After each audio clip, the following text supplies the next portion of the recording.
The God we know, the God of the Western world, the God of Judaism, Christianity, and Islam, has a history.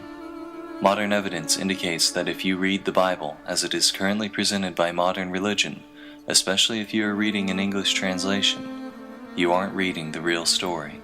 What you are reading is an edited version of that history, with additions and modifications that present that story in a different way than the evidence indicates it actually happened.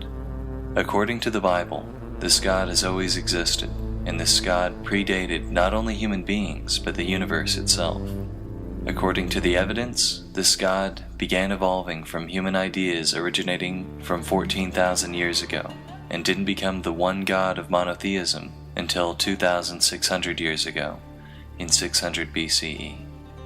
If you want to know the story that the evidence presents, the story understood and supported by the majority of religious studies professors, archaeologists, and anthropologists, the place to begin is not the Bible. It is the Enuma Elish, the Babylonian creation story, which was discovered by archaeologists in the library of Ashurbanipal and dated to have originally been written in about 1750 BCE. As this creation story demonstrates, almost all religions in Mesopotamia at that time were polytheistic.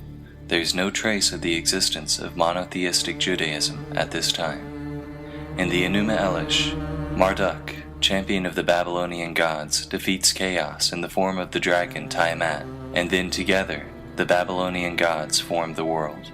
In the Babylonian story, the primordial world is described as formless and void. Also in the Babylonian story, light, the firmament, dry land, the sun and moon, and mankind are created in order.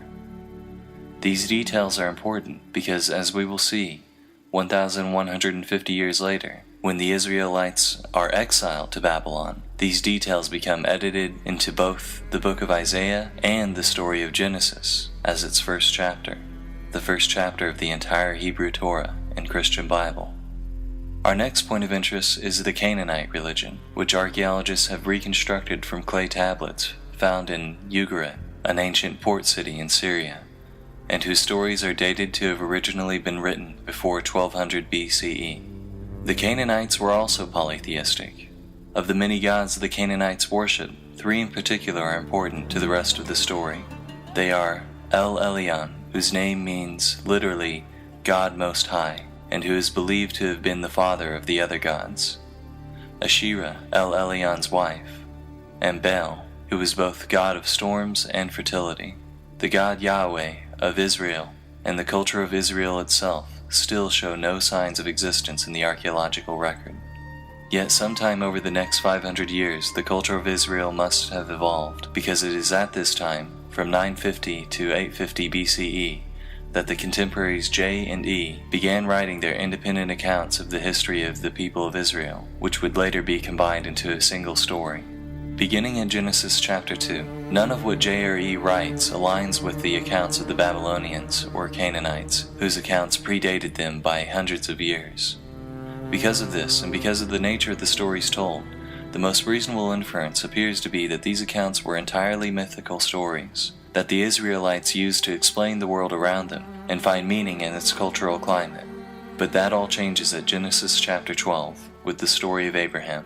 It is here that we finally find a connection with the religion of the Canaanites. We can see in the Hebrew version of the Torah that Abraham is said to worship El Shaddai, one of the names for the Canaanite god El Elyon. Abraham interacts with El Elyon in very personal ways that mirror the other pagan religions of the time. For example, in Genesis 18, El Elyon visits Abraham in human form and talks to him in person. His descendant Jacob has similar experiences, where he climbs to the top of a ladder to heaven and talks to El Elyon in a dream. Later, Jacob wrestles with El Elyon. Also from the Hebrew text, we can see that based on these experiences, Jacob makes El Elyon his Elohim, which is a term from the Canaanite religion which meant Jacob was making El Elyon his primary god. The only way that the usage of this term makes sense is if Jacob believed that El Elyon was just one god of many, and that Jacob was committing to this one god in order to receive special protection. In other words, it becomes clear from the terms used in the God they worshipped that Abraham, Isaac, and Jacob were polytheists or pagans. just like their pagan contemporaries in Canaan and Babylon. The worship of El Elyon fades from the Hebrew text as we enter Exodus, where he is replaced by Yahweh, who is said to have rescued the Hebrews from slavery in Egypt. The story of Exodus, particularly in its modern interpretation in the animated film The Prince of Egypt, depicts ancient Egyptians as the ultimate assholes, viciously enslaving an entire race for the sole purpose of erecting colossal monuments to their own glory. While it is a moving story of triumph and deliverance from oppressive circumstances, on a historical level, it contradicts the modern archaeological evidence that we have for the inner workings of ancient Egyptian culture, particularly their slave ownership practices. Modern archaeological evidence indicates that the workers who built all of the large monuments in Egypt, from pyramids to sphinxes, were well-paid Egyptian citizens who were given good housing, fed well, given good medical care, and given honorable burials.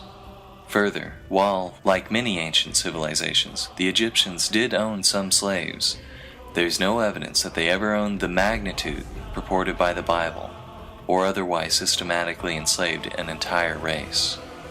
While the account of Exodus appears to have been largely mythical, its telling nonetheless reveals the polytheistic worldviews of J and E. After the Hebrews are rescued by Yahweh from the Egyptians, we can see even in the English translations of Exodus that they sing, "Who is like you among gods, Yahweh?" and "Now I know that Yahweh is greater than all other gods." Exodus also established Yahweh as Israel's war god, calling him a great warrior who delivered them from Egypt. As the Torah progresses, its polytheistic nature compounds. After arriving in the Promised Land, no longer in need of help in war, but rather desiring to prosper in peace, the Israelites begin to worship once again the Canaanite fertility gods Baal and Asherah. Before reading a history of God, verses like this made no sense to me. In the English translation of the Bible, the Hebrews are presented as choosing between the Lord, Baal, and Asherah. How could the Hebrews be such idiots? Why wouldn't they worship the one God of all creation? The picture looks different when the God you're supposed to be worshiping is Yahweh Sabaoth, which means the God of the armies. Yahweh started as basically the Hebrew version of the Greek god Ares. No wonder he was obsessed with war and death in the Old Testament. That was back when he was still just their god of war. Now the picture made sense.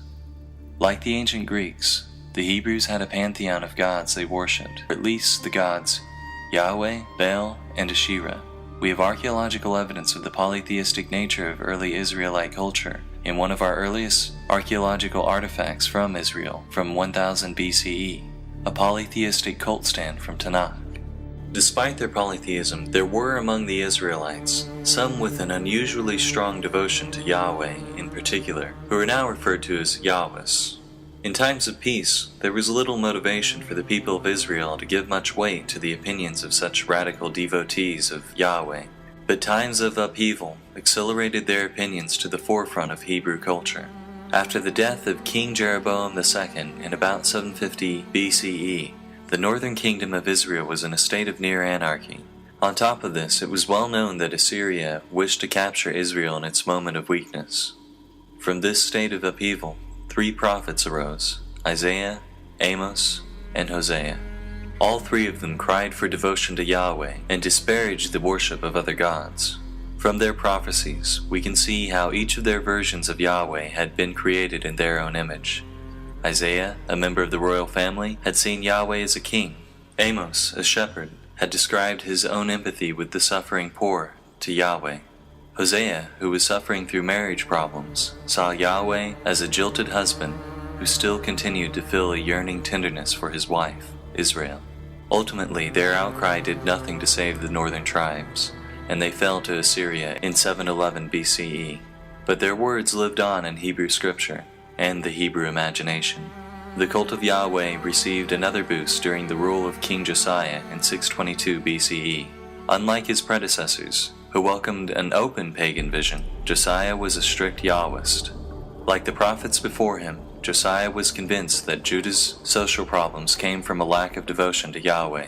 During renovations to the temple, Josiah's high priest Hilkiah discovered a lost book of the law, which was alleged to have been authored by Moses. This book was Deuteronomy, and given its conveniently timely discovery, as well as its linguistic features, the majority consensus of biblical scholars such as Richard Elliott Friedman is that it was a forgery. In Deuteronomy, a strict and permanent covenant to Yahweh, as well as a complete rejection of other gods, is established. It is commanded of the Hebrews that they tear down the altars and smash the idols of other gods. In response to the discovery of Deuteronomy, Josiah and his court implemented merciless reforms that officially established Yahweh as the official God of Judah. The reformers also rewrote Israelite history. The historical books of Joshua, Judges, Samuel, and Kings were revised according to the new ideology. And later, the editors of the Pentateuch added passages that gave a Deuteronomist interpretation of the Exodus myth to the older narratives of J and E. The intense hatred of other gods by Yahweh is firmly established in the rewritten Hebrew history. The bloody God Yahweh is made even bloodier, as he is now said to have commanded Joshua to wreak genocide on the natives of Canaan for worshipping other gods. Interestingly, despite the enforcement of this strict devotion to Yahweh, monotheism was still not established. The evidence of Deuteronomist passages like, "You shall have no other gods before me," indicates that even Josiah still believed in the existence of other gods. This was still polytheism. It was just a vicious form of monolaterous polytheism that vehemently rejected the worship of the other gods. But the stage was set. In 604 BCE, King Nebuchadnezzar II rose to power in Babylon. It was well known at this time that Nebuchadnezzar sought to conquer Jerusalem. As his armies gathered and prepared, another prophet, Jeremiah, arose, once again crying that strict devotion to Yahweh and the rejection of other gods had been the solution to their problems. Except this new prophet was claiming that it was too late to do anything about it. Yahweh would use this foreign army as his instrument to teach his people a damning lesson. Like the prophets before him, he projected his own emotions, such as fury, onto Yahweh. As Jeremiah predicted, the fall of Jerusalem to Babylon was inevitable. The forces of Babylon were just too massive, and Jerusalem was just in too weakened a state. The temple was destroyed. The Hebrews were exiled from their country to live in Babylon. The Babylonian exile had begun. Their sense of defeat was devastating. Polytheistic gods in ancient Mesopotamia were associated with specific territories of land. When the Hebrews were exiled to Babylon, they felt they could no longer connect with Yahweh. How can we sing the songs of Yahweh while in a foreign land? Ezekiel, a prophet who arose among the exiled Hebrews, expressed how alienated the Hebrews had become. He too blamed their plight on the Hebrew people for a lack of devotion to Yahweh. It was then, at a time when the Hebrew people seemed most crushed, at a time when it seemed certain that the cult of Yahweh would surely die, it instead did something that religion has done throughout history in order to survive. It changed. A new author, who scholars call Second Isaiah, arose, and his words were appended to those of the first Isaiah. "I am the first, and I am the last. Besides me, there is no God." Monotheism was born.